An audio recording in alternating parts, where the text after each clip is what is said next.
Gravar, eu... Pronto, estou gravando. Pronto, então tá Muito bom. boa tarde, estamos aqui novamente para mais um SIG, Educação Odontológica. Hoje vamos conversar sobre um tema importante, que envolve o ensino odontológico e envolve a Anvisa. E eu estou aqui com a presidente da ABENO, a professora Dani, para fazer nossas primeiras palavras para o nosso primeiro SIG do ano. Bem-vinda, professora.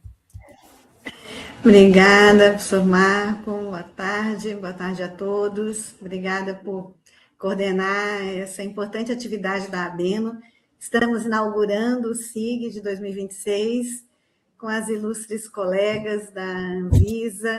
Eu quero dar as boas-vindas, então, à Ana Clara Bello, à Letícia Pantoja, dizer que é uma grande satisfação para a ABENO recebê-las neste momento de diálogo e atualização com a comunidade acadêmica. A presença de vocês aqui conosco, né, que são as pessoas que estiveram à frente dessa resolução, né, da diretoria colegiada, é muito importante, especialmente para discutir as aplicações no ensino odontológico. É realmente uma oportunidade valiosa, essa aproximação entre a regulação sanitária e a formação dos futuros cirurgiões dentistas. Eu tenho certeza que teremos um SIG que trará uma contribuição significativa para o fortalecimento das boas práticas. Vamos, com vocês, né, com o conhecimento de vocês, aprimorar os processos formativos e promover o alinhamento das instituições de ensino às diretrizes regulatórias vigentes. Então, em nome da ABENO, eu agradeço imensamente essa parceria com vocês, com a Anvisa, e sejam muito bem-vindas. Quero também dar as boas-vindas ao professor Paulo Reis, que é membro da Comissão de Ensino da ABENO, ele que tem sido o nosso representante nos grupos de trabalho, todos os chamamentos da Anvisa, e agora já posso anunciar, né, está aí oficialmente compondo uma comissão técnica especializada em biossegurança e segurança do paciente, que a ABENO criou, e tem como membros, então, o professor Paulo Reis, a professora Soraya Marangoni, professora Mônica Romero e a professora Janine Rosas. Então, agradecer também aos professores de biossegurança, que estão sempre conosco na ABENO, nessa reunião paralela, e aceitaram mais essa missão. É urgente, é importante, é relevante, e a ABENO é parceira aí nessa caminhada. Um bom SIG para todos. Muito obrigada. Devolvo para ti, Marco, então, para apresentar aí o currículo das nossas convidadas. Então, muito boa tarde, eu agradeço a presença da professora Dani, da Ana Clara Bello, da Letícia Pantoja, do professor Paulo Reis.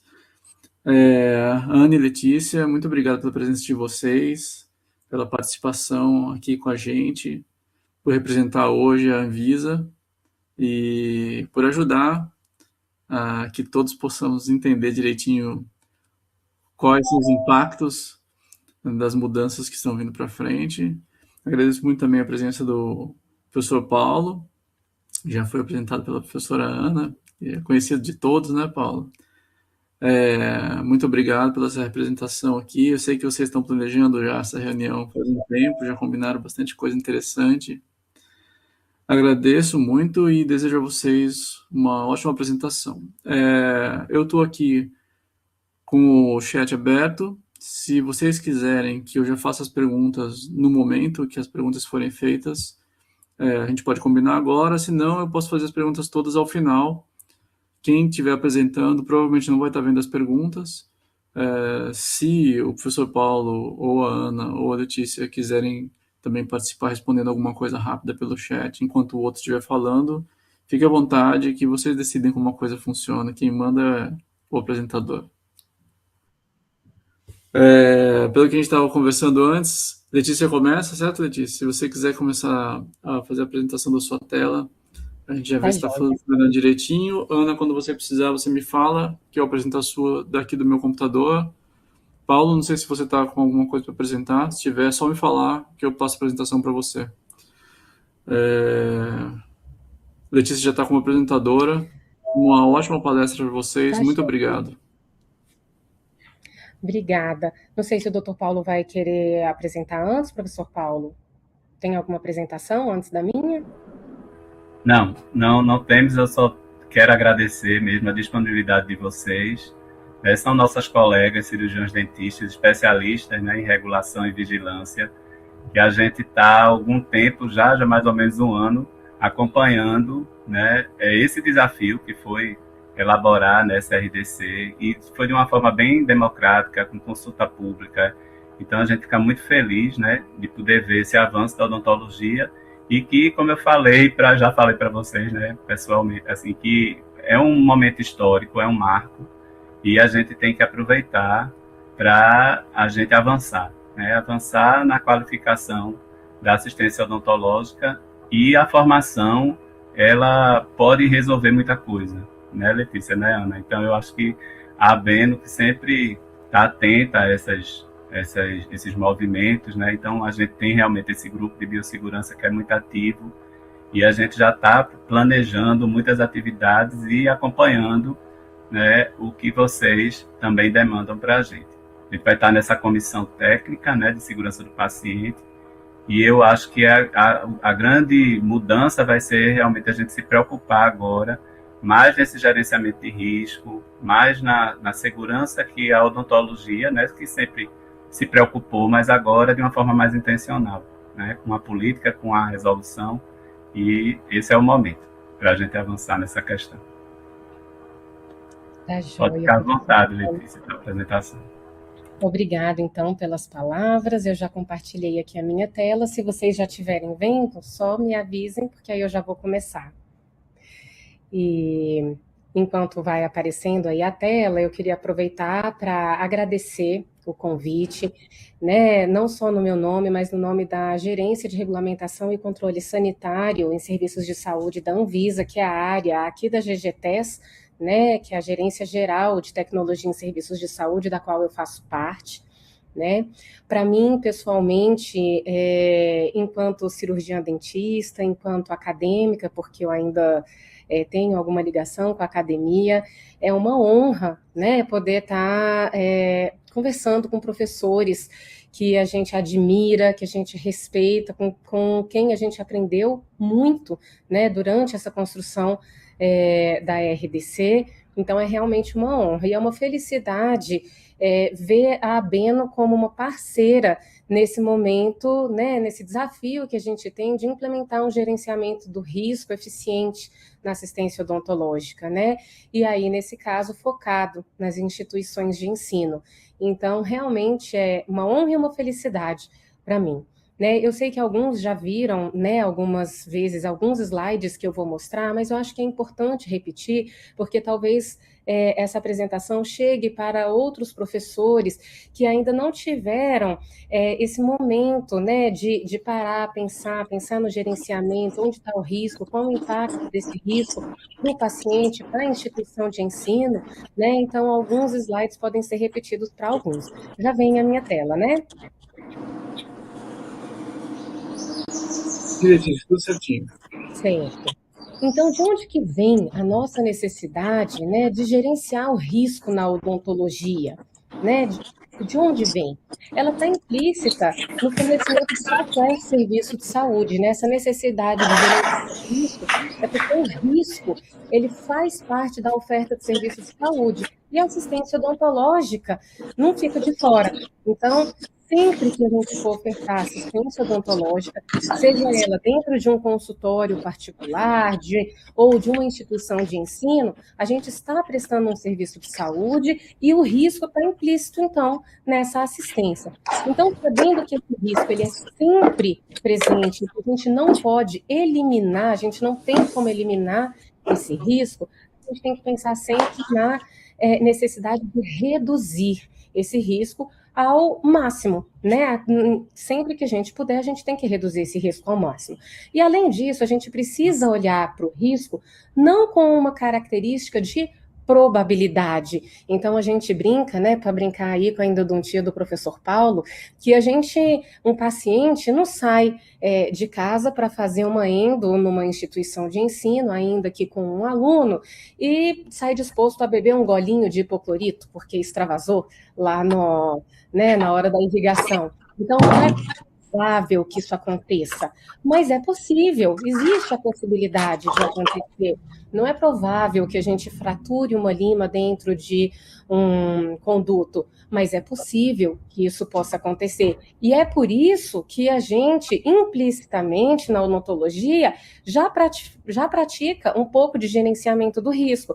A gente pensa, olha, eu tenho que ensinar os alunos que as limas, elas têm uma durabilidade, que a gente tem que verificar a condição dessa lima. Então, a gente identifica alguns riscos, avalia, planeja de quanto em quanto tempo trocar, implementa, né, esse planejamento, monitora para ver se o que foi planejado está dando certo na redução de risco. E assim a gente entra num ciclo de gerenciamento de risco. Né? Então, nós fazemos isso na nossa prática e nós ensinamos isso aos alunos na prática clínica, dentro das instituições de ensino.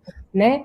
E quando a gente não faz isso intencionalmente, algumas coisas podem acontecer. E coisas que, na maioria das vezes, são muito ruins para o paciente, para o profissional, para o professor da disciplina, para a instituição de ensino, e que ninguém gostaria de estar envolvido, né? E aí a gente traz aqui alguns casos, né? Então, um menino de 10 anos morre após cirurgia para extrair dente, né? Morte após procedimento dentário, mulher teve infecção generalizada, universidade terá de pagar 10 mil por extração dentária mal feita. E olha, lá de 2018, né, essa notícia.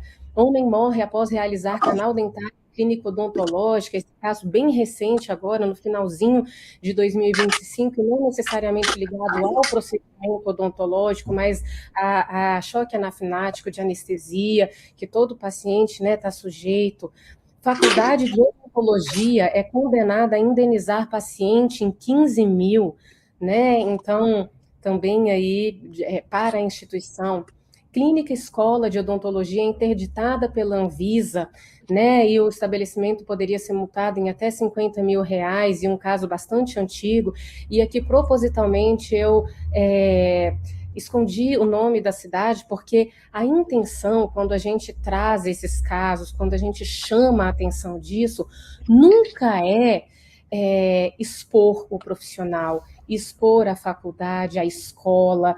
Não, a intenção não é essa. A intenção é justamente a gente se conscientizar de que o risco existe, o risco ele é presente, a gente precisa estar pensando nele o tempo todo para que a gente tenha uma odontologia cada vez mais segura. E foi diante disso que a Anvisa, e foi nesse sentido, né, que a Anvisa vem trabalhando no projeto de gerenciamento do risco na assistência odontológica, né? Então, não só com uma parte normativa, da qual a RDC faz parte, mas também com outras iniciativas, né, como a doutora Daniela anunciou, aí também a Câmara Técnica, né, de Gerenciamento do Risco Odontológico, da qual a ABENO faz parte, representada pelo professor Paulo, e que vai continuar trabalhando, após agora a publicação da RDC, com outras iniciativas, não necessariamente normativas, para que a gente chegue nessa situação de um bom gerenciamento do risco na assistência odontológica, né? E aí, eu trouxe aqui esse slide bem cheio para a gente começar a olhar juntos como é que fica a aplicação dessa RDC nas instituições de ensino e algumas coisas para nós pensarmos juntos, né? Enquanto gerenciador do risco dentro dessa particularidade que é a instituição de ensino. Então, a primeira chamada que a gente faz é que a instituição de ensino ela tem que ser um modelo, porque ela é responsável pela formação de cultura. Então, nós já fazemos muito bem de formar excelentes dentistas. Tecnicamente, a odontologia brasileira é reconhecida, a gente forma tecnicamente excelentes profissionais. Eu acho impressionante, a gente entra com 17, 18 anos na faculdade, sai dali com uma profissão super elaborada e vive dela o resto da nossa vida, né? Tecnicamente falando. E é nesse mesmo local onde a gente precisa fazer com que esses profissionais também saiam formados com essa formação de cultura de segurança. E por isso, a instituição de ensino tem que ser o primeiro local de exemplo, de modelo. O profissional não pode sair de uma faculdade que tinha uma clínica mais ou menos, que cumpria mais ou menos as regras de biossegurança e depois ser super cobrado, né?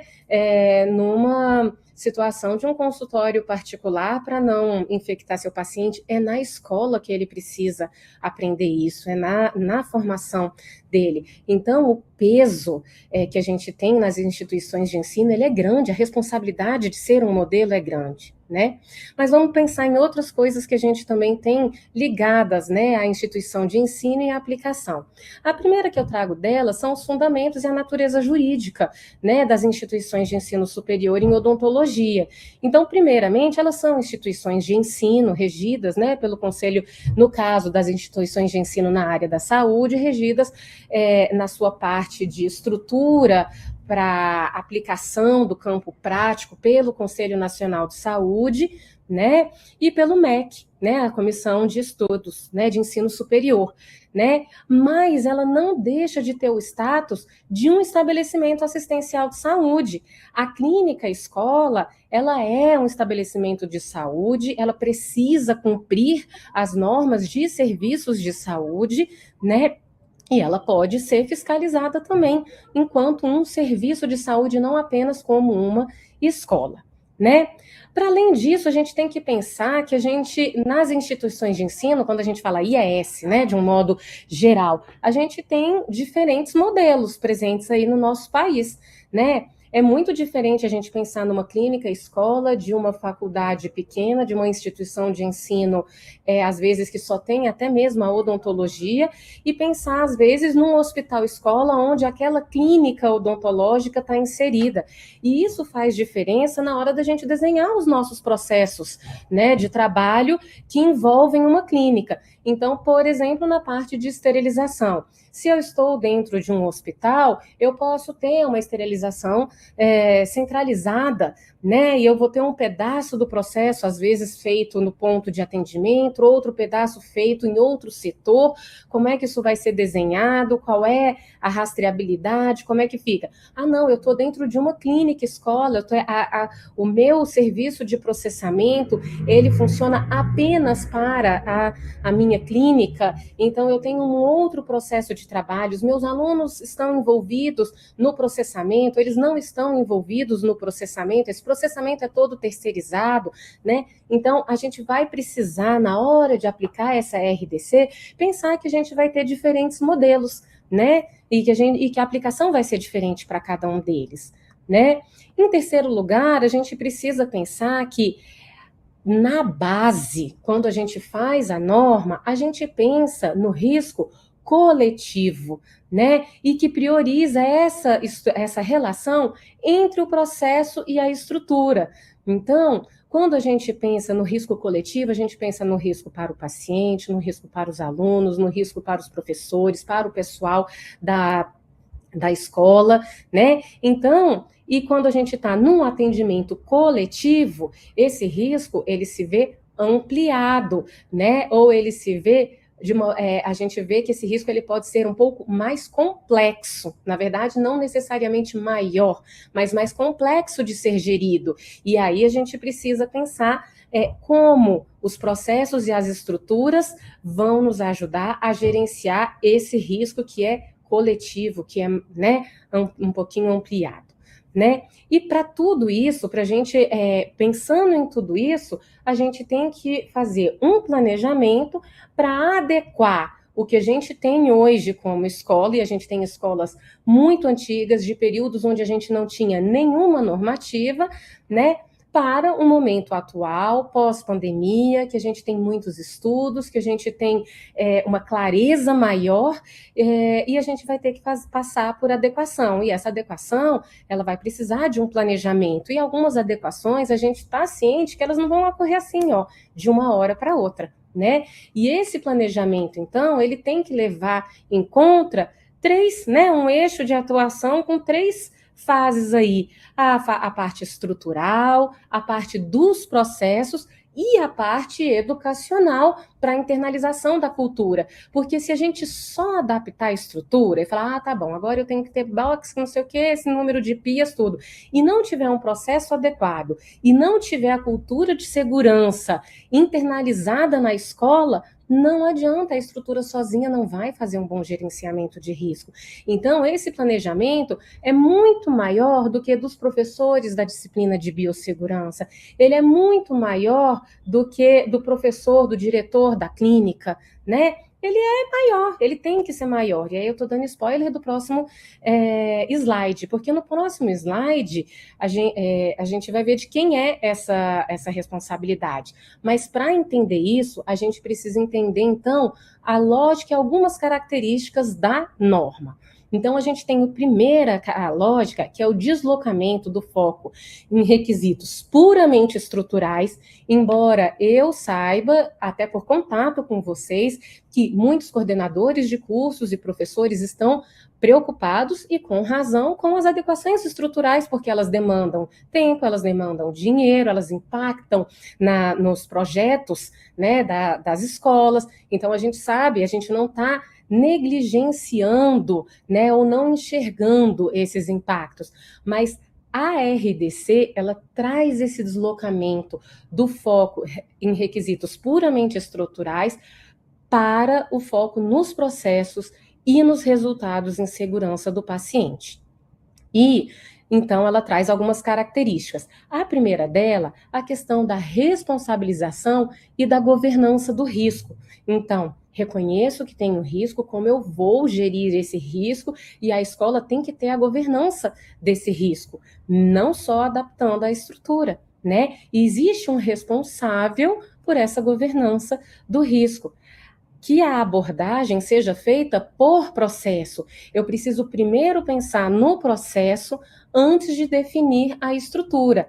E ontem eu conversava um pouquinho com o professor Paulo e a gente falava algumas questões nesse sentido. Olha, eu preciso pensar, eu agora vou ensinar anamnese. Eu preciso, na anamnese, de um consultório com base para sedação endovenosa? Não, eu não preciso. Eu posso ter box, eu posso ter ambientes de atendimento odontológico. Eu não preciso de ter nenhum consultório coletivo odontológico para ensinar anamnese ou para praticar anamnese. Então, eu penso no processo para depois refletir na estrutura, né? Olha, eu agora não tenho a estrutura ideal, eu não tenho a metragem, eu não tenho as barreiras, eu não tenho como reduzir esse risco de contaminação pelo aerosol.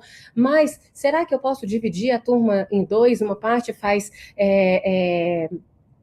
aula teórica, enquanto a outra parte está na prática, e com isso eu vou reduzir o número de equipos utilizados na mesma estrutura que eu já tenho e eu faço um intervalo?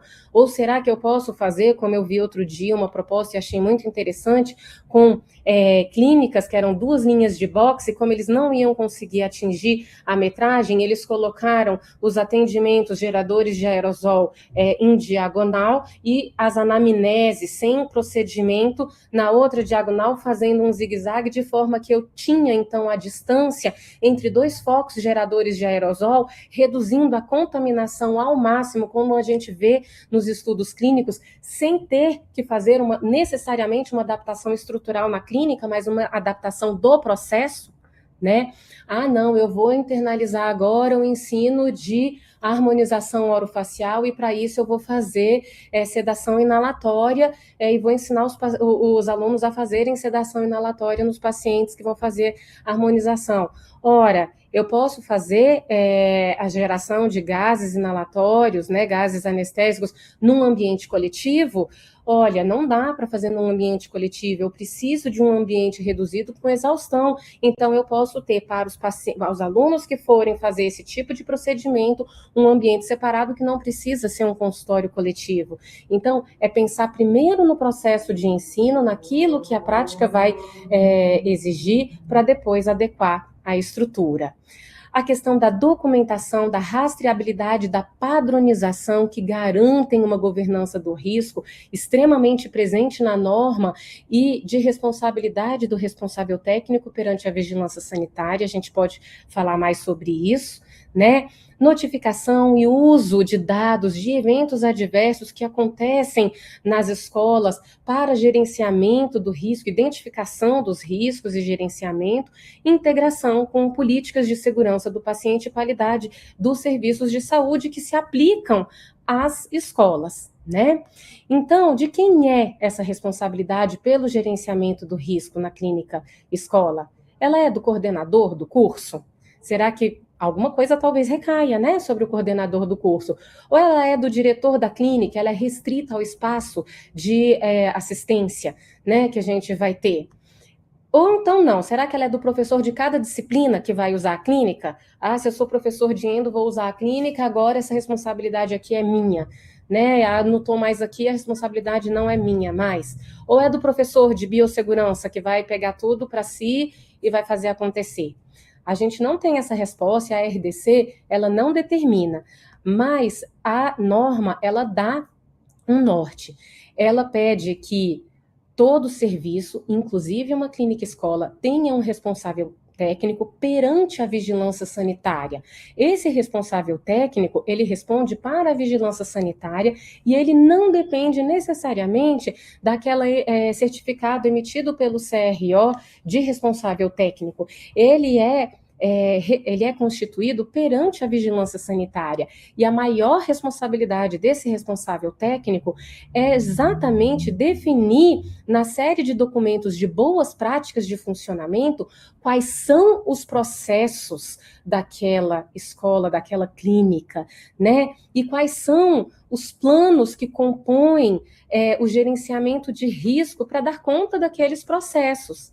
E, mais do que isso, a norma determina que todos que estejam dentro do serviço assinem termo de compromisso de conhecimento e cumprimento dos documentos que estão presentes na série. Então, é um compromisso coletivo, e aqui a gente enxerga, né, aplicando para a clínica escola, um compromisso de todo o corpo docente com o responsável técnico de conhecer e praticar os protocolos que estão definidos ali dentro da série de documentos de boas práticas.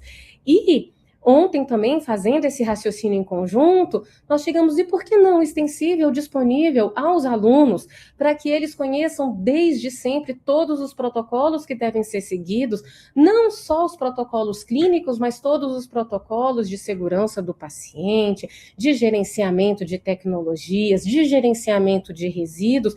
Muitas vezes os profissionais que as escolas formam só tomam conhecimento de todos esses protocolos e programas que a gente tem que seguir quando vão abrir o seu consultório e vão licenciar pela primeira vez. Então, é uma oportunidade de formação nessa área também, né?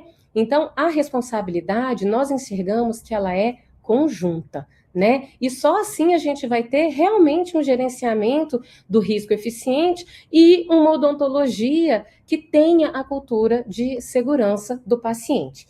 E aí eu trago aqui alguns desafios que nós, provavelmente, eu digo nós porque eu acho que a Anvisa e a Beno e escolas e comunidade vão enfrentar, né?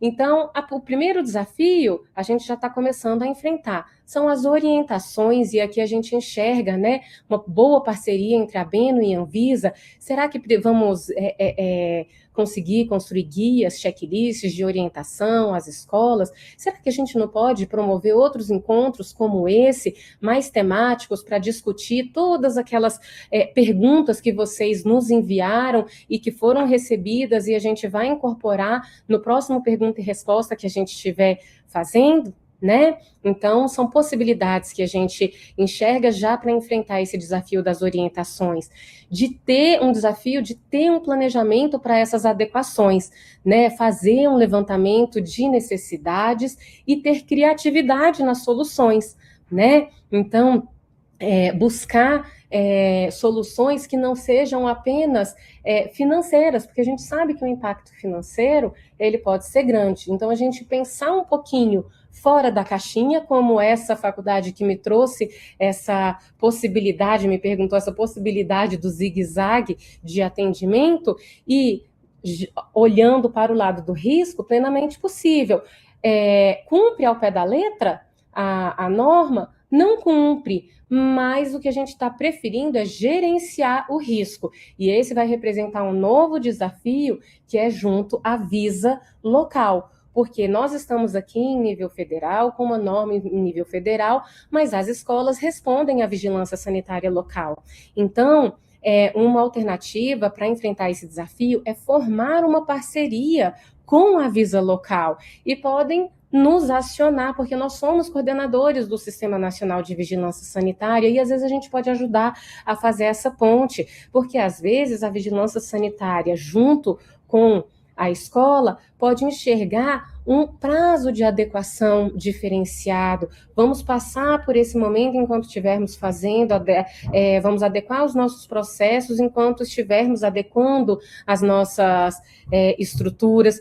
Então, isso pode viabilizar a continuação das atividades, mesmo numa situação transitória de adequação, construindo planos de ação, né? Mas isso só é possível quando a gente tem essa postura de parceria, e a gente tem desafiado as vigilâncias sanitárias locais a terem esse olhar. Nós temos feito webinários, fizemos um no mês passado, temos um na quarta-feira que vem, e em todas as nossas falas a gente tem trazido isso para o Sistema Nacional de Vigilância Sanitária, essa necessidade de trabalhar em parceria com os serviços, de olhar para o risco e de ser flexível nesse período inicial que a gente tem aí de implementação da norma. Teremos ainda o desafio de desenvolver projetos para implementar essa cultura de segurança do paciente, e a gente então conta com a ABENO na CETEGRO, mas o desenvolvimento da cultura de segurança do paciente não precisa vir apenas de orientações em nível federal, como a ABENA, Anvisa e etc. A gente pode fazer benchmark com iniciativas locais. E aqui eu já trago a ideia de 2 iniciativas. A Unidade Federal do Rio Grande do Norte tem um espaço de gestão da qualidade excelente, o Centro de Especialidades Odontológicas de Juazeiro do Norte, aproveitando que a Janine aí é da comissão, né, Janine, fazendo uma propaganda sua aí, tem também experiências de atendimentos coletivos com estrutura e com processos que olham para o gerenciamento do risco. Então, conhecer essas iniciativas e compartilhar com outros é também uma forma da gente desenvolver essa segurança, né? E aqui eu termino a minha fala agradecendo, então, aos professores que estão escutando e à ABENO por participarem desse momento de construção, porque a gente está muito no início, por enquanto a gente enxerga os desafios, mas a gente pode e deve olhar lá para frente e enxergar uma odontologia mais segura, tá? Muito obrigada.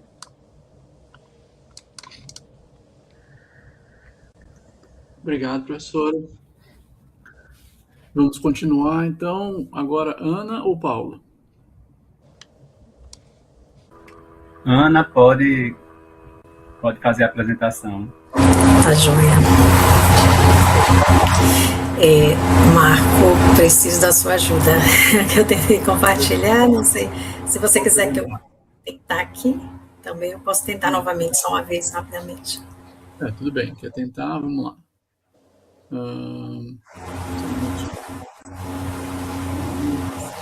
Esse aqui eu já...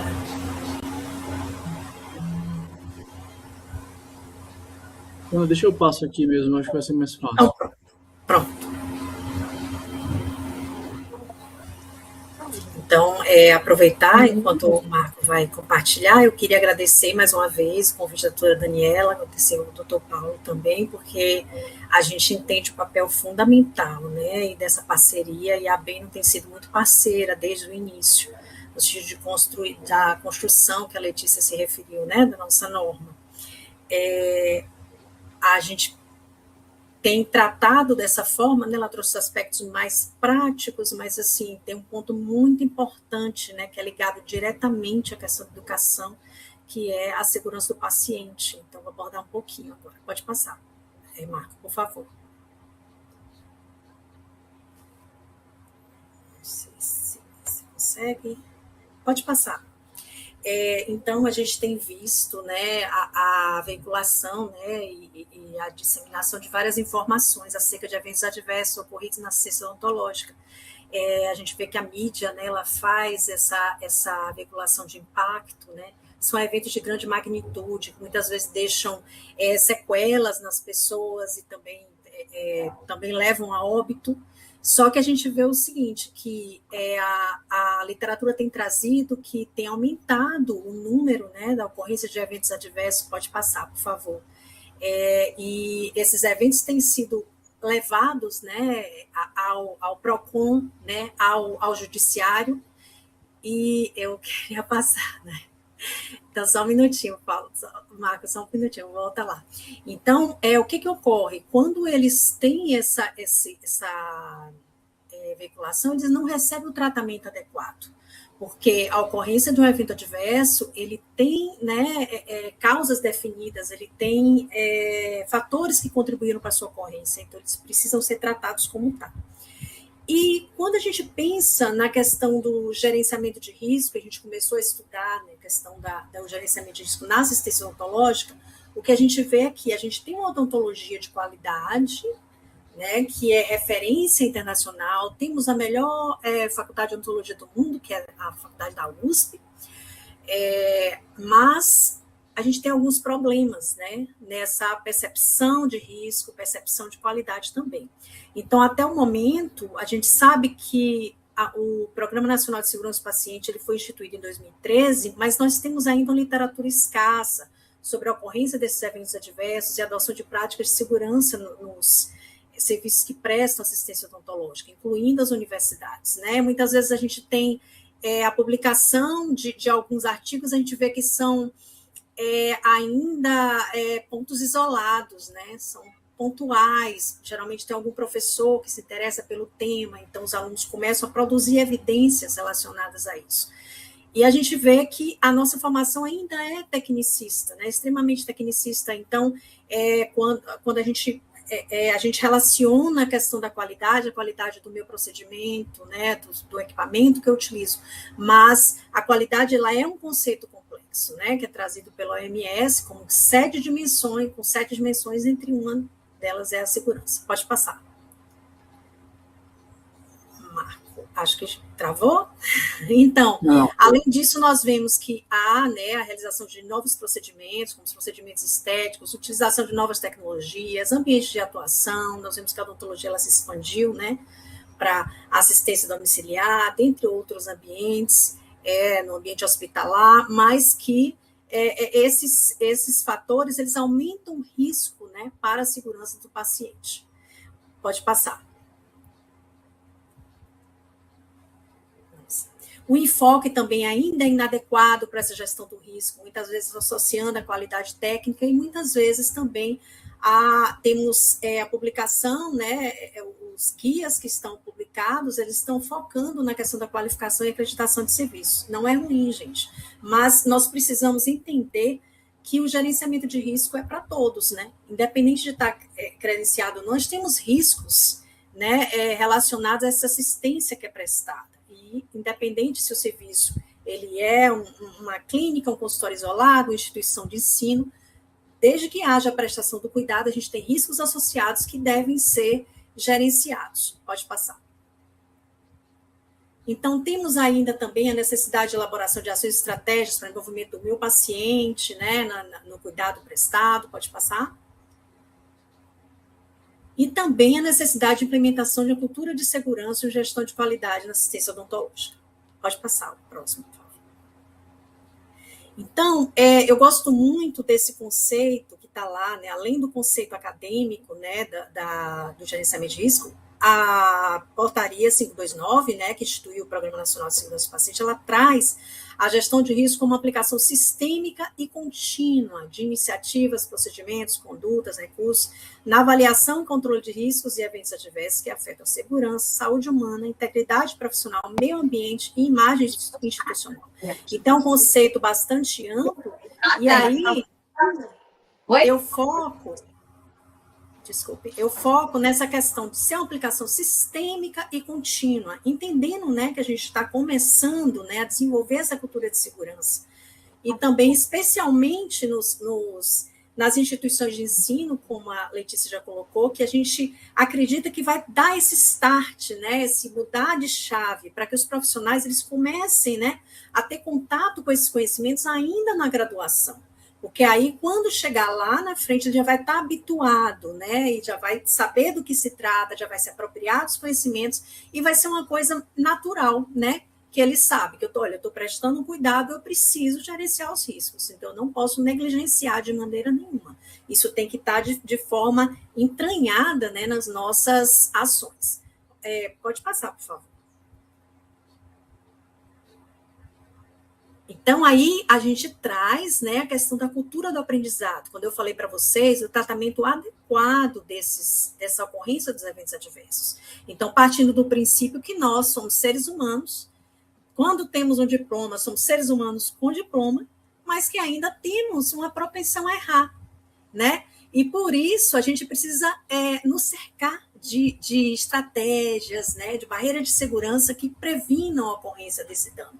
E quando eles ocorrem, né, a gente precisa aprender, que é o que a gente chama de cultura de aprendizado. Essa publicação aqui é da OMS, né, foi traduzida pelo Propolis, pode passar, por favor. E tem outras instituições no mundo que tratam também, né, eles trazem o desenvolvimento dessa cultura de segurança como um processo contínuo, né, como um ciclo de melhoria. Então, que deve haver a informação dos profissionais, né, antes da ocorrência do incidente. Quando ocorre um incidente, eu devo identificá-lo, eu devo ter todas as informações disponíveis para que eu possa, né, entender o que foi que ocorreu. Eu devo investigar, priorizando aqueles que são... A investigação é um processo complexo, mas eu não vou investigar todos, mas eu preciso priorizar, né, que a gente chama de eventos prioritários. Hoje, os eventos prioritários são os never events, os eventos que nunca devem ocorrer no serviço de saúde, e os óbitos, porque a gente sabe que o serviço ele não tem essa capacidade de investigar todos, mas ele precisa investigar aqueles que são prioritários para que ele possa, né, identificar os fatores contribuintes e para que ele possa identificar quais são as medidas de melhoria que ele vai implantar para que não ocorram danos semelhantes. Então, ele vai implementar e monitorar um plano de ação e vai haver também a comunicação de risco.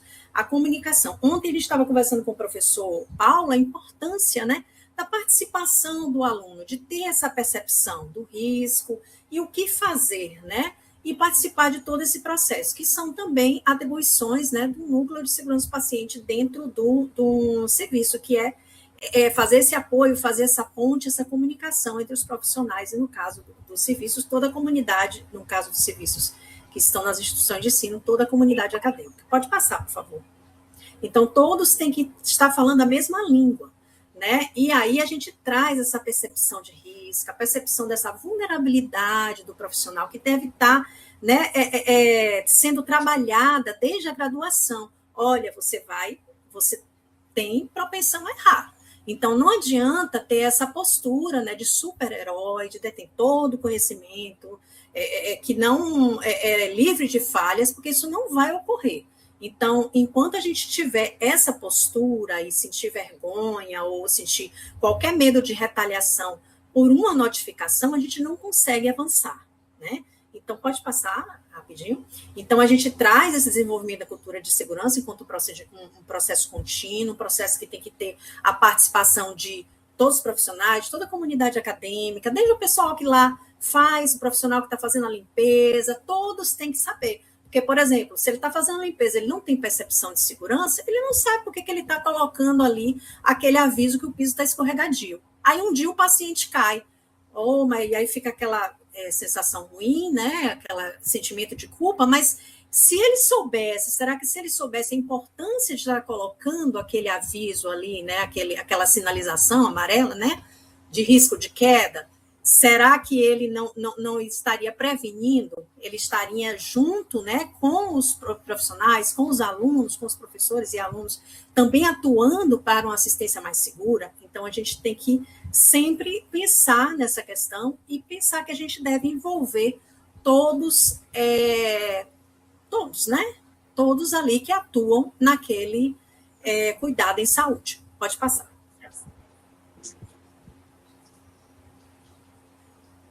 Bom, então a RDC 1002, a Letícia já trouxe muito bem nessas alterações, né, que foram feitas, e pensando, né, nesse contexto, né, é uma norma robusta, ela é focada em processo, né, ela promove uma regulação sanitária baseada nesse gerenciamento dos riscos, a qualidade e a segurança do paciente nos serviços, incluindo também as instituições de ensino. Pode passar. Temos requisitos sanitários que reforçam essa gestão de qualidade, né? Então, alguns podem estranhar, nossa, mas essa norma é muito grande, mas justamente por isso, para trazer segurança para todos, também para o profissional. Eu acho que está aberto o microfone. Então, por isso a gente traz, né, a questão dos documentos, a série de documentos de boas práticas de funcionamento, que vem trazer, né, documentos escritos, documentos padronizados, documentos que vão trazer para esse profissional, para esse aluno, para esse professor, a lembrança, olha, mas eu tenho um norte, eu preciso fazer dessa forma. Então, é por isso que existem, né, esses documentos, porque a gente precisa, né, ter esses padrões de qualidade bem estabelecidos e que sejam de conhecimento de todos. Além disso, né, temos o plano de segurança do paciente, o plano de prevenção e controle de IRAS. A gente sabe que a odontologia ela se preocupa, né, tradicionalmente muito com as medidas de prevenção, mas agora a gente está trazendo a questão da vigilância, a questão do monitoramento desses eventos, que vai além. Então, vai envolver práticas que muitas vezes nem os professores eles estão acostumados, e é natural, gente. Isso né, a gente já sabe que a nossa formação é assim, mas que a gente está, né, no momento de fazer toda essa mudança, que vai ser extremamente benéfica para nós, como profissionais, e para os pacientes também. Pode passar. Então, essa norma ela está alinhada, né, ao Programa Nacional de Segurança do Paciente, as recomendações da OMS, e também as normas vigentes que já traziam a importância de ter uma gestão de qualidade, ter a segurança do paciente nos serviços, né? E também temos uma norma aí que está em consulta pública, uma minuta de norma, que é a proposta de norma que dispõe sobre os requisitos de boas práticas para a prevenção e controle das infecções relacionadas à assistência à saúde, resistência aos antimicrobianos e surtos e infecções de serviços de saúde do país. Então, temos a consulta pública número 1371 em 2025. Pode passar. Depois eu vou estar passando para vocês o convite, tá certo? Bom, então, como eu coloquei, ela traz a questão da importância desse plano de segurança do paciente. Não é um documento cartorial, né? É um documento que vem trazer, né, a descrição das estratégias e ações de gestão de risco, conforme as atividades envolvidas pelos serviços que prestam assistência odontológica. A gente vê que hoje há uma movimentação muito grande, né, das instituições, às vezes de profissionais, que têm trazido documentos prontos. Olha, está aqui a solução, mas cuidado com essas soluções prontas, porque a gente quer algo que seja personalizado, que seja aplicável e que seja, né, realmente siga, né? Aqui a gente tem, como na 36, quais são os itens que devem constar no plano de segurança do paciente. Então, ela deve atender isso pensando que deve estar adequado aos riscos ao que o paciente é submetido. Não adianta você pegar um documento pronto, mas que não está adequado à sua realidade. Pode passar. Então, traz esse documento, ele é dinâmico, então, à medida que forem publicadas novas normas, novos requisitos sanitários, o serviço, ele assuma novos riscos, né, ao realizar novos procedimentos, então, esse documento, ele deve ser atualizado, né, para que esteja adequado à realidade do serviço. Pode passar. Então, aqui a gente frisou a questão da prevenção e controle dos eventos adversos, né, incluindo, né, a prevenção e controle de infecções relacionadas à assistência. Pode passar. Então, A RDC 1002, ela traz, assim como a 36, né, a questão da vigilância, monitoramento dos incidentes, que devem ser realizados pelo RT nos consultórios odontológicos individuais, ou no caso, né, das instituições de ensino, pelo NSP do serviço que presta assistência odontológica. A notificação desses eventos, ela deve ser regular, realizada mensalmente, né, até o 15º dia útil do mês subsequente ao mês de vigilância, por meio das ferramentas disponibilizadas pela Anvisa, e aqueles eventos que evoluírem para óbito, no caso de surtos infecciosos, devem ser notificados em até 24 horas a partir do ocorrido. A gente precisa dessa oportunidade, precisa que essa notificação ela seja célere, para que a gente possa adotar as medidas de prevenção e de controle, né, desses eventos adversos. Pode passar. Então, aqui é uma telinha que traz, né, o nosso sistema de informação, que hoje é o Notivisa. As notificações hoje dos eventos adversos relacionados à assistência à saúde são recebidos no módulo assistência à saúde, porque a gente tem outros tipos de notificação de eventos adversos relacionados a medicamento, a erros de medicação, eventos adversos relacionados a dispositivos médicos que não entram nesse módulo, porque a gente não monitora. Então, a gente, na GG10, monitora esses eventos relacionados à assistência à saúde. Mas a nota técnica, pode passar, GVIMES, G10 Anvisa, número 10 de 2025, ela está em revisão, nos próximos dias ela vai ser publicada, né? Ela traz a informação, né, de onde vocês podem estar notificando esses eventos. Então, quem deve notificar esses eventos? Hoje, considerando o nosso contexto atual, em que nós temos o RDC 1002, em que está em processo de... os serviços têm um período de adequação, né, de 360 dias, porém, temos normas vigentes, como a RDC 36. Então, considerando a 36, considerando a 1002, pode passar. Quem é que deve notificar? Pode passar. Então, todos os serviços que prestam assistência odontológica dentro do escopo dessas duas normas. Pode passar. Então, se eu considerar, todos devem estar notificando, né? Independente desse período de adaptação. Não, né? Não consigo entrar na sala. Será que tá com a Iris? Por favor, fecha o microfone. Então, meu Deus, serviço... eu achei que tinha alguém lá, bate lá agora. É a reunião da Beno. Está acontecendo. Ai, gente, a gente faz mil coisas. O microfone. Então, todos os serviços inscritos no CNPJ. Então, considerando esse contexto atual que a gente tem. Por quê? A RDC 36, ela abrange todos os serviços. As exceções são os laboratórios clínicos, os serviços móveis de atenção domiciliar e os consultórios individuais. Mas a RDC 1002 já abrange esses serviços, né? Então, a exceção hoje, pode passar, são justamente os consultórios individualizados que estavam em funcionamento, né, prévio à publicação da norma, que esses serviços, eles não estavam lá no escopo da 36. Então, as instituições de ensino, gente, tá lá, desde 2013, estariam notificando. Por quê? Porque o que a gente fez de alteração no Notivisa hoje foi inserir uma lista de eventos adversos específicos, né, relacionados a falhas na assistência odontológica. Mas o Notivisa já está funcionando desde 2013. Desde 2014 ele estava recebendo essas notificações. Né, o Programa Nacional de 2013 e foi dado um período de ajuste, e em 2014 ele começou a receber as notificações. Então, as notificações de queda, falha na identificação do paciente, né, vários eventos adversos que são aplicáveis à assistência odontológica, a gente sabe que já deveriam estar notificando. Então, a gente não precisa esperar esse período de 360 dias, com exceção desses serviços, porque eles não estão no escopo da 36. Então, a 36 está funcionando. Então, a gente pede a vocês que façam todo o procedimento de cadastro, que é um procedimento prévio, né, para acesso ao sistema, o cadastro da instituição junto à Anvisa, e comecem a notificar, porque a gente entende a importância dessa notificação, tanto para o serviço, quanto para os gestores também, para a vigilância sanitária e para os gestores locais. Pode passar.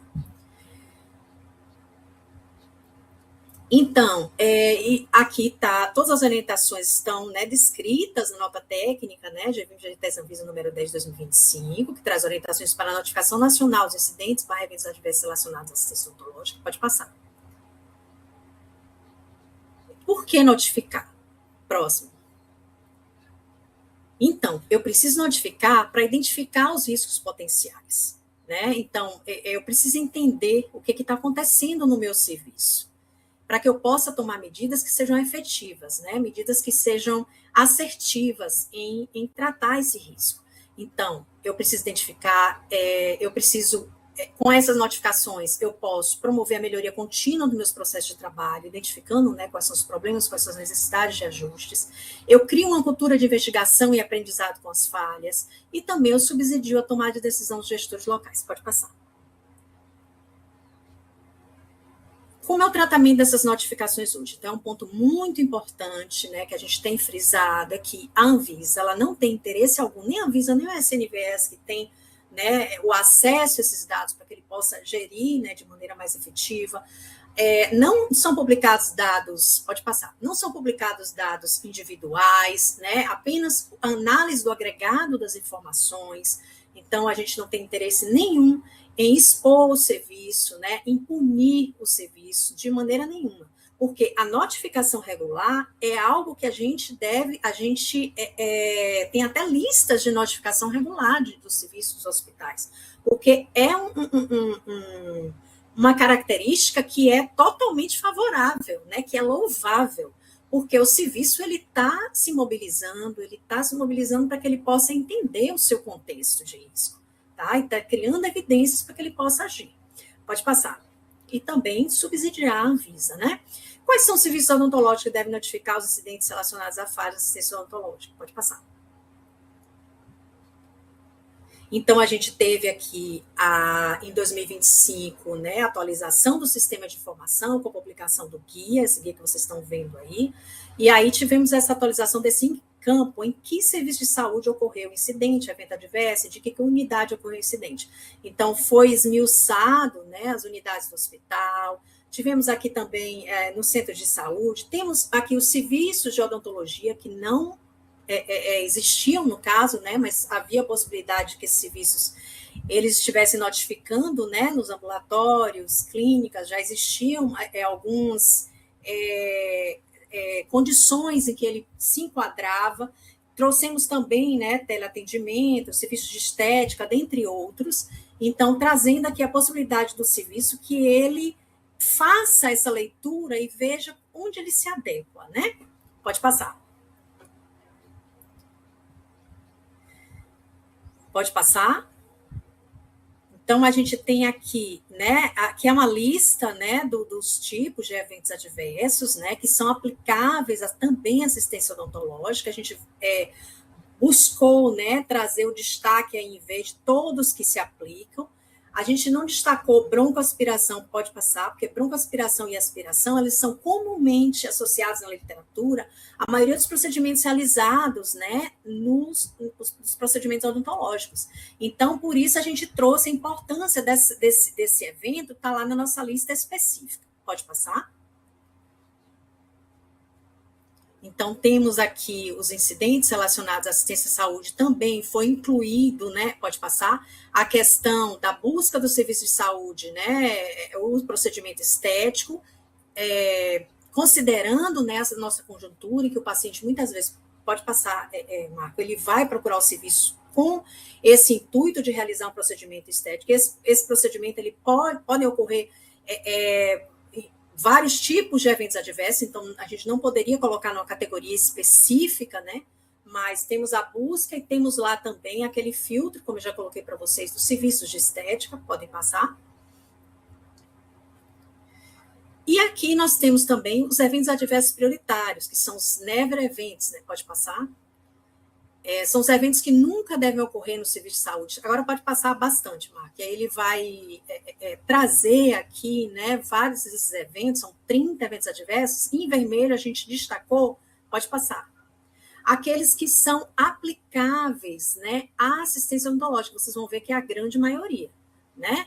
eles são aplicáveis, né? Como óbito associado à queda, um óbito intraoperatório, imediatamente pós-operatório, pós-procedimento em paciente asa classe 1, né? Uma lesão grave devido à queda, um gás errado na administração de O2 ou gases medicinais, um procedimento cirúrgico realizado no lado errado.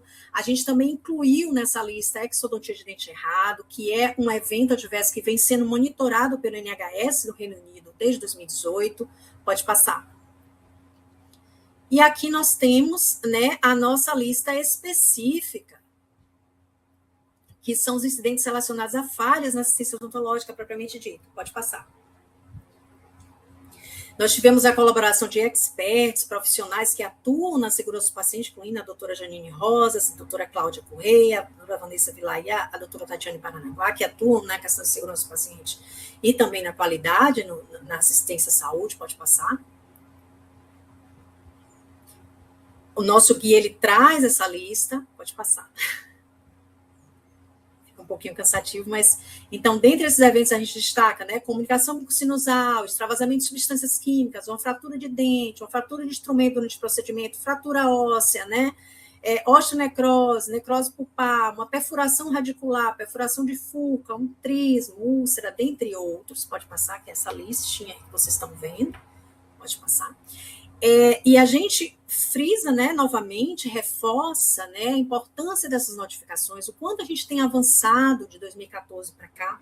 A gente tem aqui painéis públicos que mostram, né, do lado esquerdo, esse painel, nós temos 2 formulários de notificação. Um formulário que é preenchido, né, com as notificações pelos núcleos de segurança do paciente e serviço de saúde, e no lado direito aqui são as notificações realizadas pelo cidadão.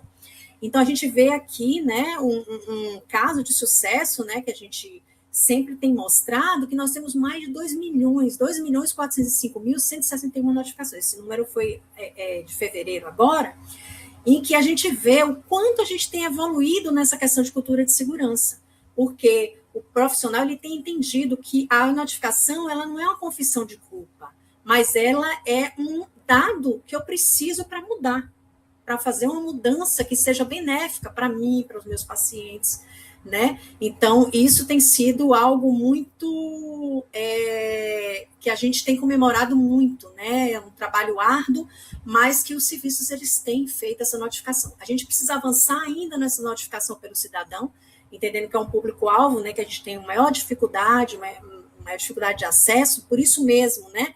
A gente precisa começar a trabalhar, a gente vê na questão do quanto, né, os serviços públicos, né, muitas vezes trabalham em palestras com os pacientes, mas a gente precisa inserir o paciente também nesse contexto, ele precisa aprender e ser informado de como ele pode contribuir para um serviço mais seguro, né?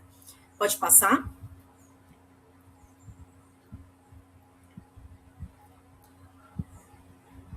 Já estou terminando, tá, gente?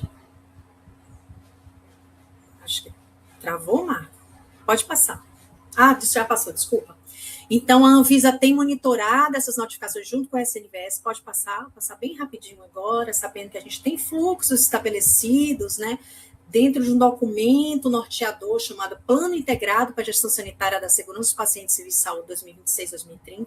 Esse documento, ele deve ser de conhecimento também do serviço de saúde, porque tudo começa com o serviço de saúde, entendendo a importância da notificação, da classificação, e a partir daí a vigilância sanitária ela vai monitorando e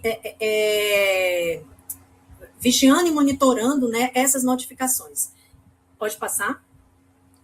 Então, nós estamos na 3ª versão agora, 2026-2030. Esse aqui é um processo organizativo que traz o monitoramento dessas notificações de incidentes e eventos adversos relacionados à assistência à saúde. Pode passar? Então, traz todo o processo que começa, desculpem aqui. O 1 é NSP, o 2 é NSP Visa, que são os núcleos de segurança do paciente de vigilância sanitária. Pode passar?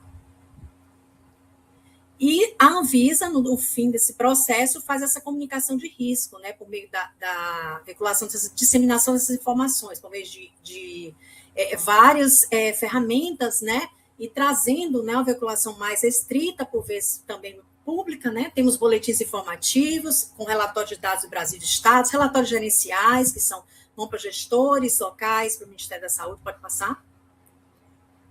notas técnicas com orientações relacionadas aos eventos adversos mais frequentes, informes técnicos que são de veiculação restrita, né, para que a gente possa acompanhar o monitoramento dessas notificações de óbitos e never events. Pode passar. E aí a gente tem também a preocupação de instrumentalizar o profissional, né?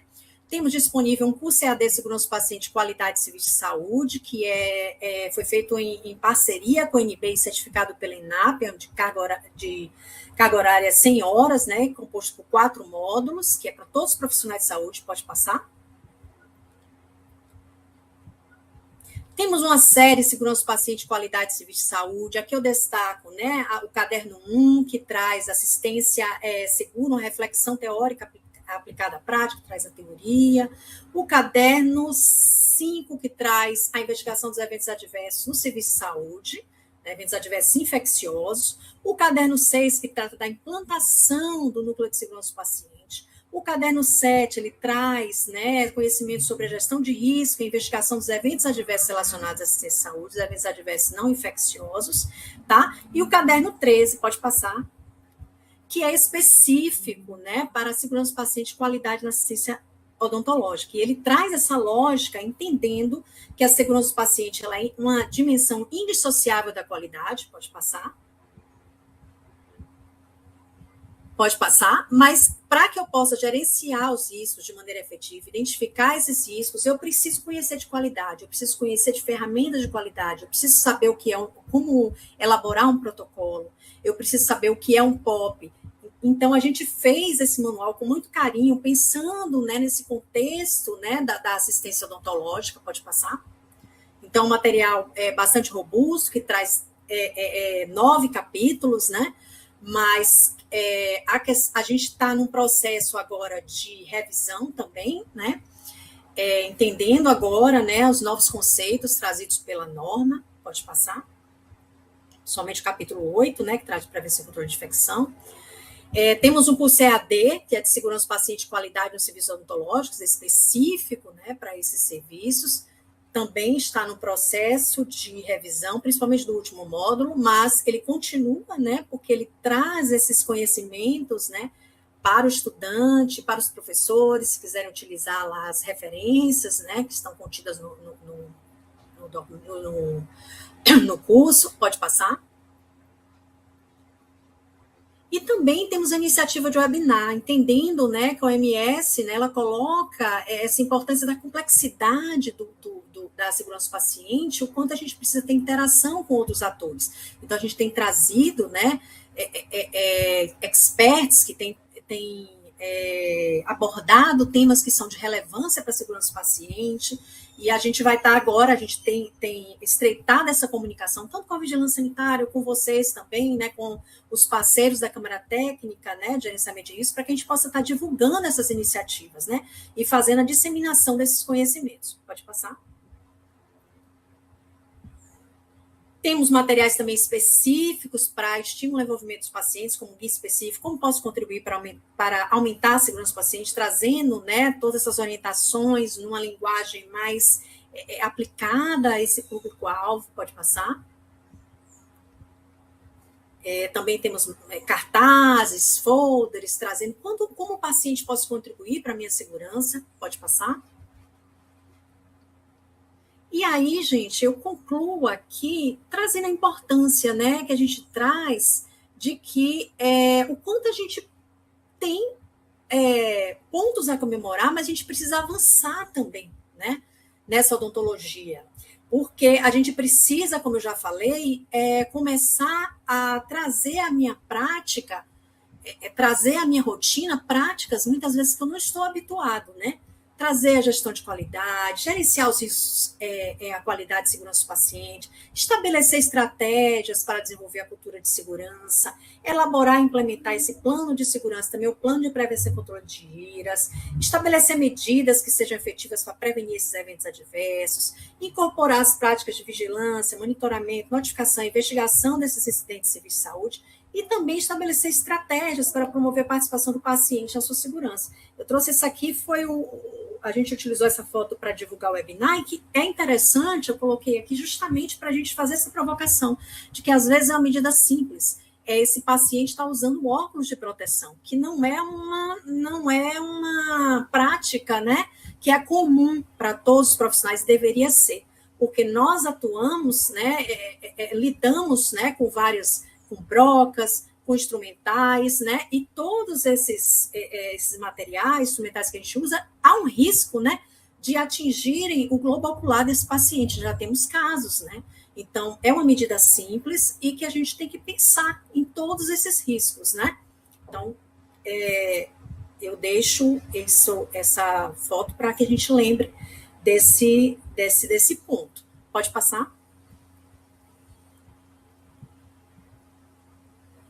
Só lembrando aqui que a nossa nota técnica, ela traz todas as informações, né? Está lá disponível no portal da Anvisa, nesse QR Code, acerca, né, das orientações para a notificação desses materiais educativos. A gente procurou fazer uma nota bem completa para que a gente tivesse esse documento norteador, né, para o profissional e para os alunos, professores, todos que atuam na assistência odontológica. Pode passar.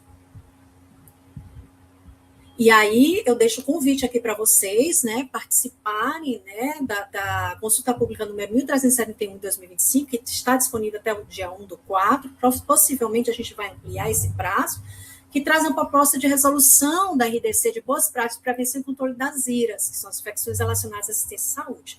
Então, a gente conta com a participação de vocês nesse processo, entendendo, né, que a gente teve uma participação bem qualificada na nossa consulta pública, né, da RDC 1002, e isso é bastante, algo que a gente deve comemorar muito, né, a participação de vocês, e trazendo, né, as referências, né, as evidências, para que a gente possa ter uma prática baseada em evidências. E isso é um dos pilares para que eu tenha qualidade e segurança na assistência que eu presto. Pode passar, por favor?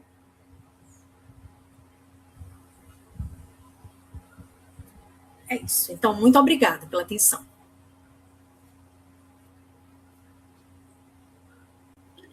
Muito obrigado, Ana. Gostei da apresentação também, 2 apresentações muito boas. Agora vamos continuar a nossa conversa com o professor Paulo. Paulo, você vai precisar apresentar alguma coisa, que a gente passe a apresentação? Como é que você vai fazer? Não vai ter apresentação não, nesse momento. Acho que era interessante a gente verificar o chat, se teve alguma pergunta. Algumas já foram respondidas, eu vi que Letícia já respondeu. Você viu alguma coisa, Márcio? Olha, eu não estava vendo porque eu estava passando os slides e estava... Em relação à gravação, né, que depois a gente sempre disponibiliza, né, Marcos? No canal. A gravação fica no canal do YouTube da Beno, aberto para todo mundo. Isso. A questão foi o que Letícia respondeu, né, que é a versão comentada. A questão também do caderno de perguntas e respostas, né, Letícia, que vai sair agora, em relação à RDC como um todo. E aí você comentou ontem que a gente poderia prever um para mais ou menos junho, também com perguntas mais relacionadas às clínicas e escolas. Não é isso? Eu queria só falar isso, Paulo, que a gente está já com o caderno de perguntas e respostas prontas, com tudo que a gente recebeu aqui na Anvisa, no geral, né? E que a gente pretende publicar aí na semana que vem.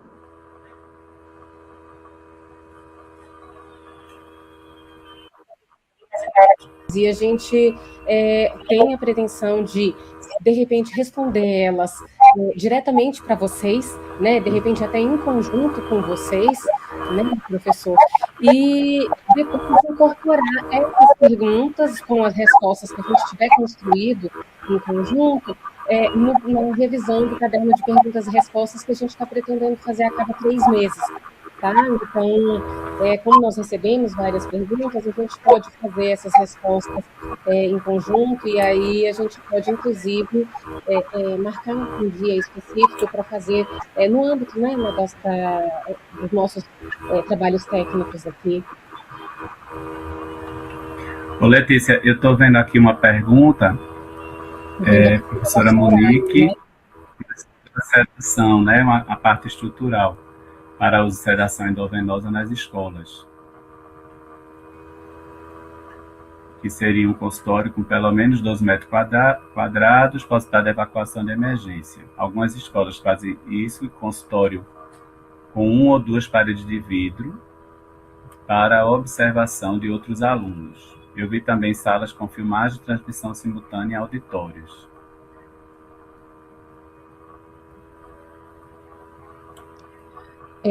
Pois essa eu respondi direto, né, para a Monique, que tem essa previsão. Então, a sedação endovenosa, né, ela é permitida no ambiente de 12 metros quadrados, que é análogo à mesma sedação endovenosa que se faz para endoscopia, né, que a gente tem essa analogia com o risco já estabelecido para a sedação endovenosa.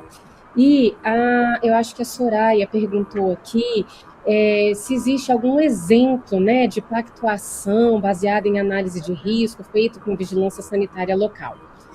Existe sim, Soraya. As vigilâncias sanitárias locais... Estava dando um eco também. As vigilâncias sanitárias, elas são independentes da Anvisa, né? Então, não existe subordinação das vigilâncias locais, estaduais, à Agência Nacional de Vigilância Sanitária. Mas a gente tem como prerrogativa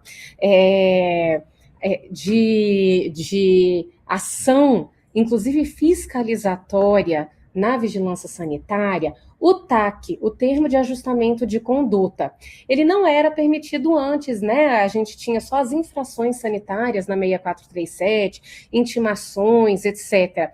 Mas, há 2 anos, foi permitido que a gente tivesse termos de ajustamento de conduta. Isso abre a possibilidade de estabelecimento de planos de ação para a adequação dos serviços, né? Toda vigilância sanitária que pode fazer, mas não é toda vigilância sanitária que tem o costume de fazer. Então, o que a gente tem orientado é que se alguma escola, alguma universidade procurar a Visa local e não tiver, né, uma boa receptividade ou não encontrar, né, essa receptividade, pode ser que essa vigilância esteja precisando de um apoio, e a gente pode servir como essa ponte, como interlocução, como apoio, sabe? Então, a gente pode fazer esse papel de coordenador. Nós temos estimulado isso na vigilância sanitária, mas a gente sabe que existem perfis e perfis, né, dentro da vigilância sanitária, e que a gente vai ter que analisar caso a caso. De uma maneira geral, eu tenho visto muito boa vontade de vigilâncias sanitárias em trabalhar em conjunto com o setor regulado. Eu tenho um exemplo, por exemplo, de uma fiscal de uma cidadezinha que chama Rio do Sul, que ela faz esse trabalho de educação junto ao setor regulado toda vez que ela vai inspecionar. Ela analisa o risco junto com o profissional e estimula o profissional a desenvolver os seus protocolos, né, de processamento, etc. Então, seria algo parecido com isso. Mas assim como a gente vai ter que ensinar os alunos, assim como a gente vai ter que ensinar o setor regulado, a gente pode ser que tenha que ensinar em algumas vigilâncias sanitárias essa nova postura, esse novo paradigma de construção conjunta, né? Então, aqui a gente tem tentado dar esse tom. E se vocês encontrarem alguma dificuldade pelo caminho, contem com a gente para a gente tentar fazer essa ponte, tentar facilitar esse diálogo, tá joia? Até mesmo porque ontem a gente estava conversando sobre, muitas vezes, o fiscal não ser cirurgião dentista, né, Letícia? E agora, com a nova RDC, aí vai ter que se apropriar, e isso a gente tem que identificar na própria Visa local, né? Mas olha, professor Paulo, eu estava lembrando esses dias de um case, né, que a gente de vez em quando usa aqui na né, no gerenciamento do risco odontológico. Há muitos anos atrás, quando a gente começou a usar luva na odontologia, foi um espanto, né? A minha avó era dentista e ela comentava que era horrível usar luva, que a luva tirava a sensibilidade, que existiam procedimentos que você não precisava usar luva. Luva foi um material extremamente caro, que teve um impacto financeiro. Tinha gente que guardava luva dentro de prontuário de paciente para repetir a mesma luva com o mesmo paciente. Hoje em dia, a gente tem caixinha de luva de procedimento super acessível, a indústria se adaptou, o ensino se adaptou, os profissionais se adaptaram, e é inconcebível hoje a gente fazer qualquer procedimento sem a luva de procedimento. Então é isso, a gente está nesse primórdio. Muita coisa a gente vai estranhar, muita coisa vai ter impacto financeiro, a indústria vai ter que se adaptar, nós teremos que nos adaptar. Mas um dia eu acho que a gente vai olhar para trás e vai falar: meu Deus do céu, como que a gente não notificava? Como que a gente não identificava esses riscos? Né? A gente espera, quando a gente estiver aposentada, né, Ana Clara? A gente pegar, olhar para trás e falar assim: nossa, já foi assim, né? É nesse sentido.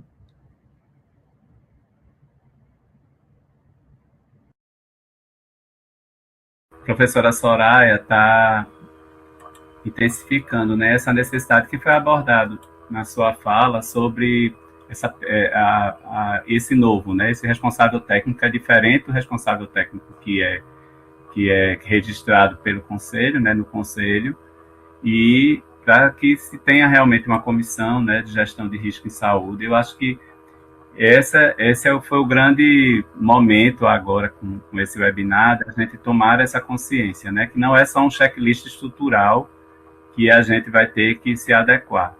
Né? A cultura, para a qualidade, a gente vai precisar desses novos atores, a gente vai precisar comprometer, né, todos que estão dentro das clínicas e escolas, e porque presta assistência em cenários diferentes de prática, né, cada um tem sua realidade, vai, às vezes, nos 3 níveis, né, em nível hospitalar também. Então, eu acho que é o momento de muita discussão, e é por isso que a gente, na comissão que a gente instituiu dentro da ABENO, né, junto com os professores de biossegurança e de segurança do paciente, foi justamente a gente ter esse primeiro momento com vocês, para que a gente pudesse tirar algumas dúvidas, né, e posso até adiantar que também Letícia e Ana Clara já estão à disposição para que a gente faça também outros encontros, né, e aí o que tiverem de sugestões podem passar para a gente, né, via e-mail, para o e-mail da ABENO oficial, de outros tópicos, e até mesmo para a gente poder compartilhar, né, essa criatividade que Letícia falou, que a gente vai precisar agora diante do gerenciamento desses processos, a gente pensar, e a gente é capaz, né, disso. E na reunião da ABENO a gente também vai estar, que vai ser em julho, em Fortaleza. A gente já está com esse tema, né, em vários momentos, tanto com o paciente, como com os auxiliares também, técnicos de saúde bucal, que vai ter seu evento também junto ao mesmo momento da reunião da ABENO, e também na programação oficial. Então, acho que Letícia e Ana já estão convidadas, né, espero que dê tudo certo, e eu acho que a gente já vai estar em um outro momento, e a gente já vai ter avançado, com certeza, nesse gerenciamento, né, e nessa transformação para um cuidado maior que a gente vai ter com todos, né, e isso vai qualificar ainda mais a odontologia, que é uma palavra que a ABENO, né, anda sempre ao lado. A gente sempre quer qualificar todo o processo, e eu acredito que a partir da formação a gente vai conseguir atingir a assistência. Isso vai ser muito importante. Queria agradecer a disponibilidade, né, de vocês, foram muito didáticas, eu acredito que a gente vai compartilhar muito, né, esse momento, para quem não pôde estar presente, então, os que vão assistir depois, e a ABENO está à disposição de todos, né, todos os membros, e quem quiser participar também, trazer suas experiências, é o momento para que a gente tenha essa troca e para crescermos juntos. Estamos pensando também em elaborar um guia, né, de orientação para as escolas, para dar dar um ponto, né, de partida e para levar, né, para os seus pares nas instituições, e também, junto com o checklist, trabalhar com o manual, né, de perguntas e respostas da Anvisa. Teve até uma pergunta também em relação a um aporte financeiro, Letícia, no momento que com a RDC se tem alguma coisa relacionada a isso, porque se vai ter que ter mudanças, né, estruturais, se isso foi pensado de alguma forma, né, pelo governo federal. Estava vendo aqui.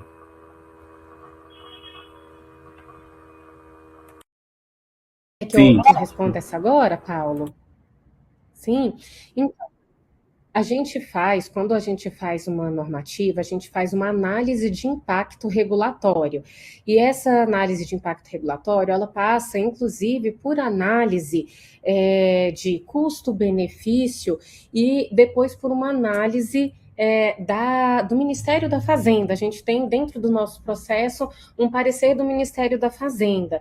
E nos estudos que a gente fez, os impactos que foram levantados, a gente não consegue dimensionar o custo, né, do impacto financeiro para cada uma das normativas, até porque a gente tem uma diferença enorme no país. A gente tem, por exemplo, localidades que essa RDC está aquém, porque aquela localidade já tinha uma resolução, já tinha uma normativa sanitária e ninguém vai nem precisar se adequar. E em outras localidades a gente não tinha nada e a coisa corria solto e talvez ali a gente tenha que ter.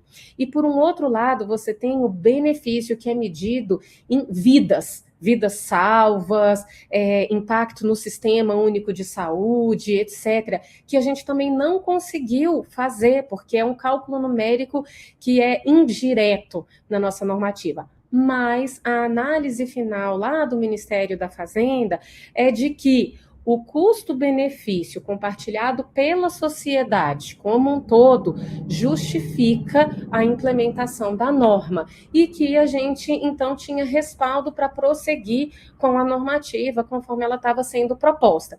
Então, quando a gente faz isso do ponto de vista da vigilância sanitária, a gente não pensa no aporte financeiro, porque o aporte financeiro ele tem que vir do Ministério da Educação, do Ministério da Saúde para os serviços públicos, né? Então, seria próprio dessas outras instituições. E o que a gente tem de análise de impacto regulatório é que, ainda que a gente tivesse esse custo, ele vai ser diluído ao longo do tempo e o benefício que ele vai trazer supera o custo. Então, ele pode ser imposto à sociedade. Tá? Então, esses documentos, eles fazem parte da análise de impacto regulatório que fica disponível no site, né? Eu acho que esse parecer específico do Ministério da Fazenda talvez não esteja lá, mas eu posso colocar e posso disponibilizar também, porque ele é um documento público, né? Para quem tiver interesse nessa parte de financiamento.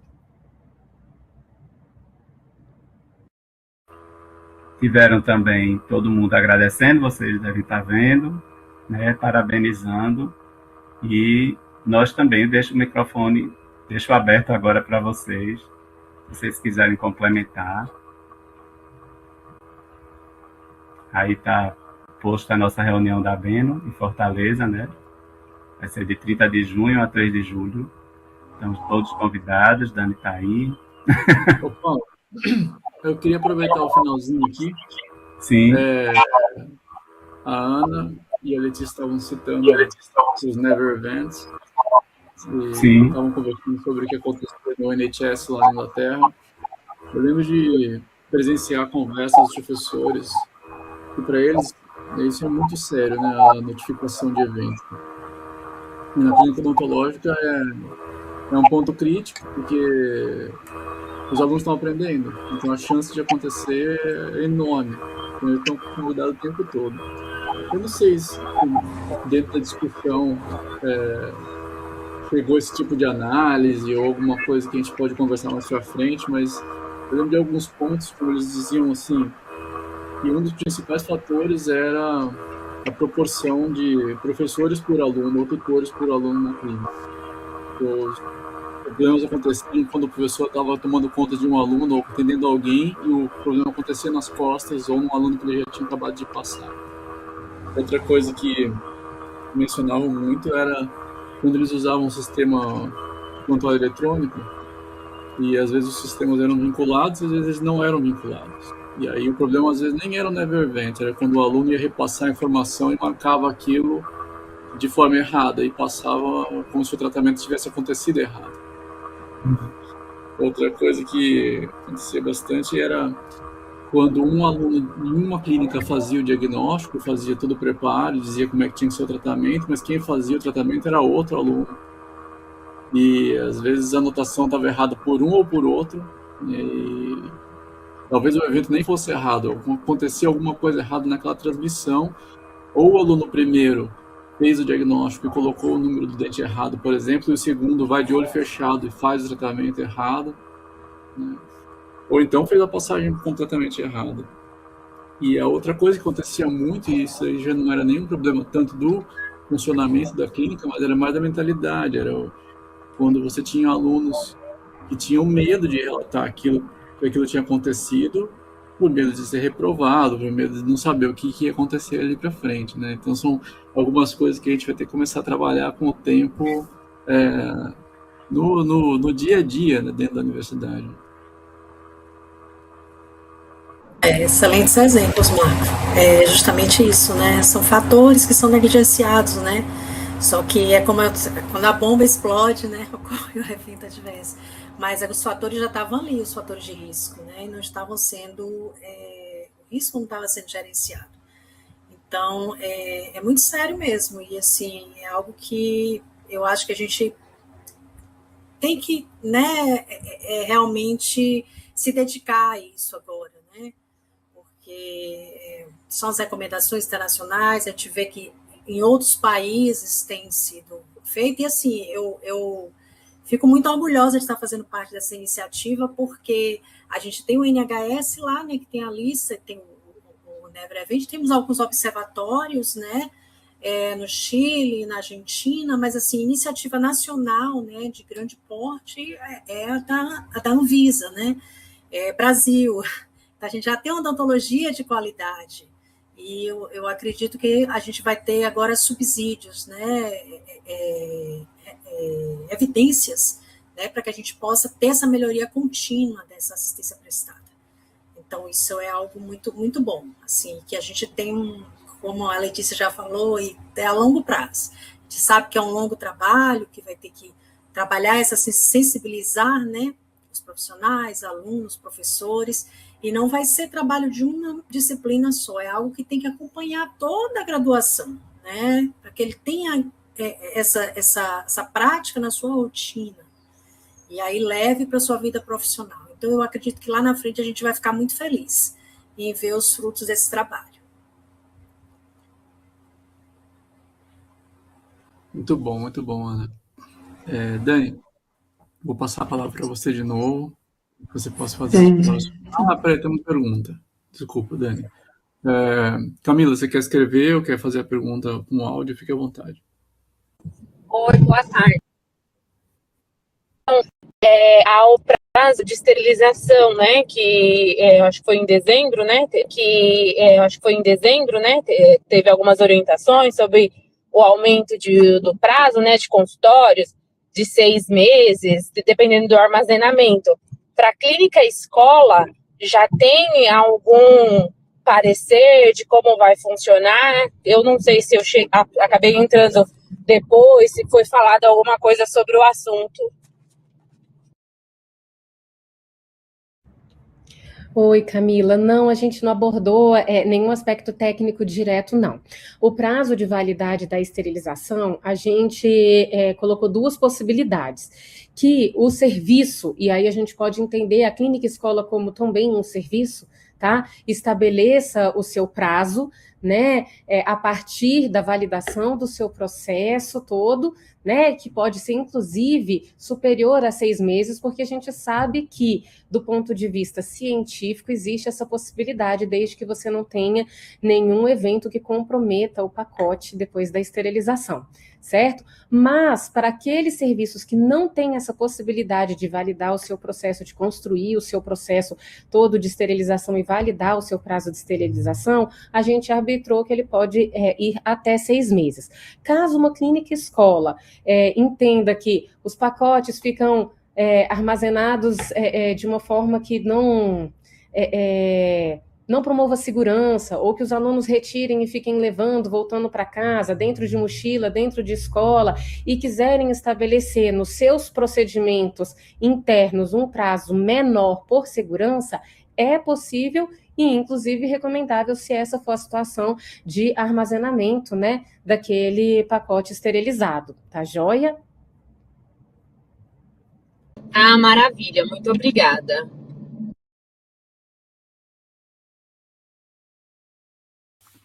Então, voltamos para a professora Dani. Fique à vontade, professora. Então, eu estava observando o comentário da professora Soraya. Em São Paulo, o prazo ainda não mudou, mantendo-se em 7 dias, isso possivelmente mudará em breve.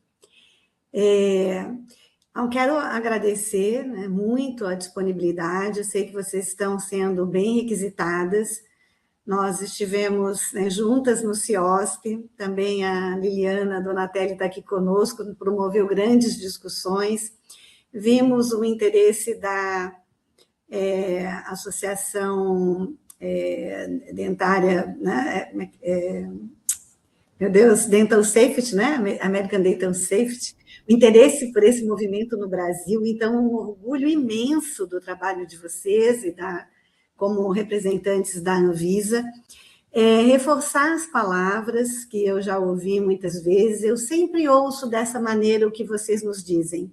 E essa é a mensagem que a ABENO deixa para todas as instituições de ensino, para todos os colegas. Vamos receber essa nova diretriz como um cuidado que está vindo para a nossa profissão, é uma qualificação que a gente está recebendo.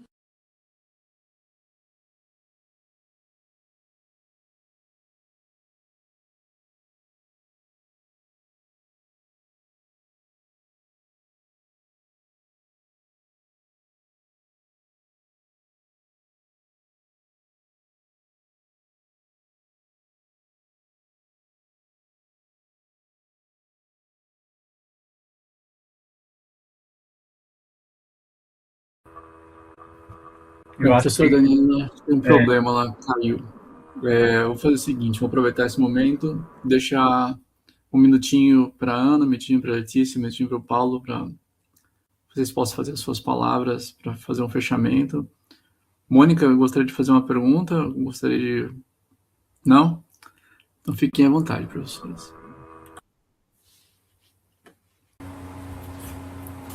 Então, eu queria só agradecer mais uma vez o convite da ABENO, dizer que nós estamos disponíveis, entendendo esse processo de construção, que já foi, né, bastante reforçado, e entendendo a importância dele, né, que a gente precisa realmente, né, estar imbuído, né, desse espírito para que a gente possa ter grandes mudanças, né, começar do pequeno, né, do pequeno passo, mas lá na frente eu tenho certeza que a gente vai sentir mais orgulho, né, como a professora Daniela colocou, desse nosso trabalho, né, que realmente é empenhado, né, em trazer qualidade e segurança para essa assistência odontológica, né, que já é referência mundial, mas que a gente precisa, né, atentar para esses aspectos, né, da qualidade, da segurança, do gerenciamento de risco, e realmente ter um serviço mais seguro para esse meu paciente que confia tanto, né,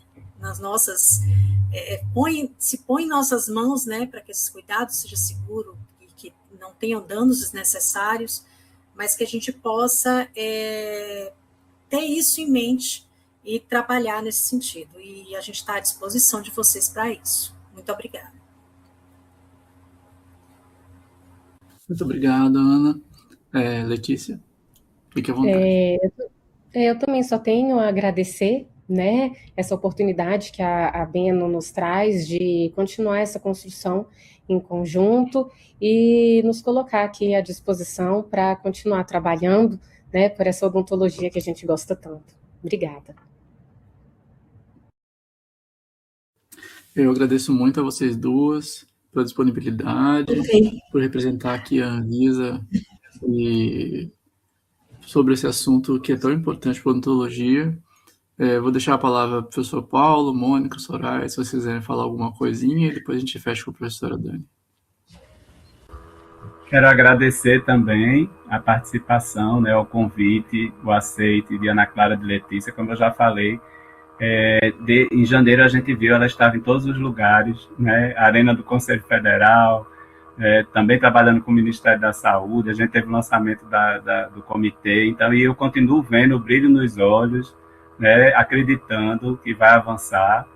Vão surgir, como agora mesmo a gente estava vendo, teve até uma pergunta da professora Franciele em relação ao RT, CDE nas universidades federais, então são essas, né, esses conflitos, isso vão surgir, né, e a gente vai ter que trabalhar isso de alguma forma para que a gente consiga esse objetivo. Eu acho que o mais importante é a gente ter essa legislação. Liliana fala muito isso, assim, quando alguém critica, ela diz, minha gente, vamos olhar toda a parte boa, positiva, que a gente teve, que a gente viver esse tempo todo sem ter, né, uma resolução própria para assistência odontológica.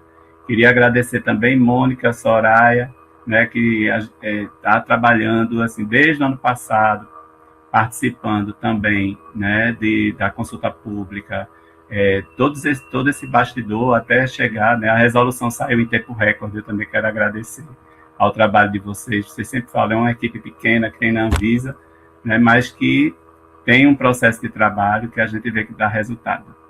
Então, eu queria também agradecer a todos, né, todos os professores da Beno, está todo mundo querendo entender, querendo participar e querendo ajudar e colocar em prática, né, o que está sendo previsto aí.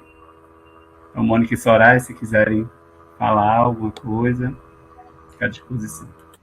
Bom, queria agradecer, né, pela oportunidade nesse trabalho junto à comissão, parabenizar a professora Daniela por estar à frente sempre, né, conduzindo a Beno rumo sempre à melhoria, à evolução, né, trazer a odontologia sempre para um momento elevado, né, nos elevarmos sempre. Eu acho que elevarmos a todos. E quando isso acontece, a gente eleva os alunos, a comunidade, né, a uma condição melhor. Então, eu acho que é um trabalho lindo. Ana Clara e Letícia, né, conduzindo brilhantemente todo esse trabalho da RDC. O Paulo, que é o nosso apoio ultimamente, né, a gente está sempre em contato, então quero agradecer a todos e dizer assim, que é uma alegria, uma honra poder participar de tudo isso, né, desse momento histórico que a gente vai levar no coração, né? Quando a gente estiver lá no finalzinho da carreira, a gente vai olhar para trás e pensar, nossa, eu ajudei a construir um mundo melhor, né? Então, muito obrigada, eu estou à disposição. Um abraço a todos.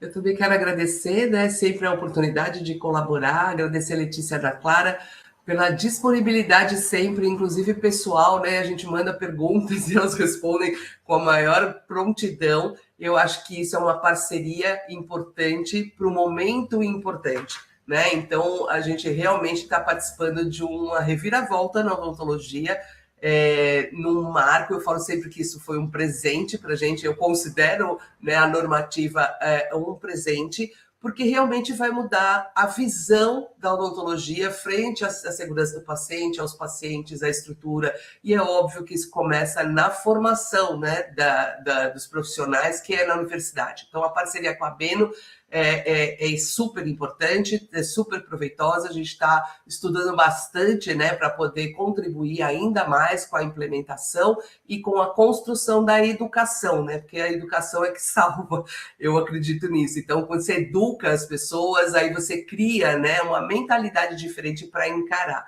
né? Então, a Daniela e o Paulo que estão coordenando também aqui essa reunião. Então, a todos, muito obrigada por vocês terem essa parceria e essa visão de crescimento, né, da odontologia com a profissão de área da saúde, de cuidado ao próximo, de visão, né, de cuidado ao próximo. Então, eu só tenho a agradecer. Muito obrigada pela oportunidade. Isso, né? A Abeno somos todos nós, né? Um orgulho muito grande contar com a parceria de vocês todos e essa parceria institucional que a gente preza muito.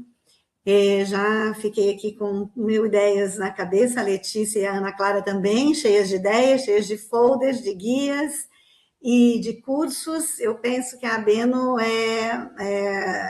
esse nosso trabalho vai aí por um longo prazo.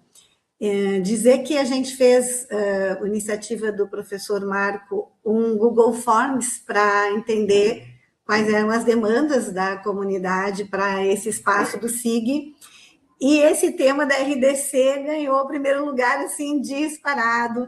Então, tivemos aí uma grande audiência presencial, quase 50 pessoas, online, acredito. Estamos divulgando, depois o vídeo fica no nosso canal do YouTube, que é um conteúdo precioso aí para todos.